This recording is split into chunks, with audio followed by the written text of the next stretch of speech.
He sold sneakers from the trunk of his car. Now his company is worth over $180 billion. This isn't just the story of a brand.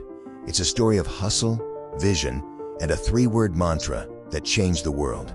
Just do it. Before the global campaigns, before the Air Jordans, before the billions, there was just a young man, a coach, and a crazy idea.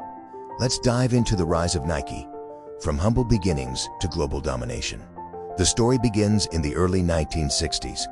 Phil Knight, a middle-distance runner from Oregon, wrote a college paper titled, "Can Japanese Sports Shoes Do to German Shoes What Japanese Cameras Did to German Cameras?" He believed American athletes deserved better. Lighter, cheaper, faster shoes. Meanwhile, his coach Bill Bowerman was experimenting in his garage, pouring rubber into his wife's waffle iron to create a new kind of sole. In 1964, they launched Blue Ribbon Sports. Knight went to Japan, pitched his idea to Onitsuka Tiger, and returned with 300 pairs of running shoes. They sold them from his car one by one. Bowerman modified the shoes for performance. Knight handled distribution. They reinvested every cent. In 1971, after parting ways with Onitsuka, they needed a new name. Jeff Johnson, their first employee, suggested Nike. The Swoosh, designed by student Carolyn Davidson for $35. She'd later received Nike stock worth millions. That same year, they released the Nike Cortez. It changed everything. The 1970s were foundational, but it was the 1980s when Nike took off like never before. In 1984, Nike made a bold move. They signed an unproven rookie named Michael Jordan. Adidas didn't want him. Converse passed. Nike believed. They built the Air Jordan brand around him. In the first year, Air Jordans brought in over $100 million. Jordan wasn't just an athlete, he was a cultural icon. The shoes flew off shelves, commercials were cinematic. Kids begged their parents. Entire subcultures were born. Nike began dominating sports marketing. Bo knows, there is no finish line. Then in 1988, they dropped the slogan heard around the world, "Just do it." Inspired by the last words of convicted killer Gary Gilmore, the phrase became a mindset, a rally cry.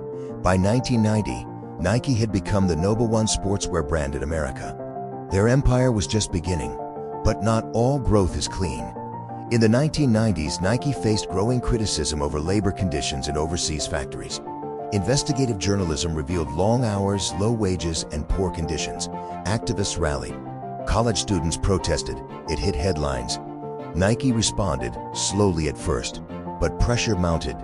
They launched reforms, independent factory audits, better wages, safety standards.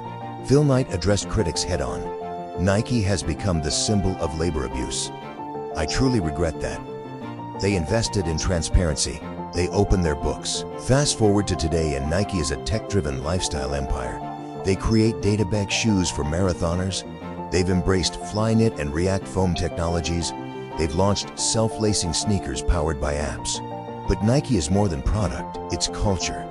They've partnered with Travis Scott, Billie Eilish, G-Dragon. They've backed causes supporting Colin Kaepernick's protest despite public backlash. They sponsor 85% of NBA players. They own Jordan Brand, Converse, and dominate digital sales with sneakers app drops.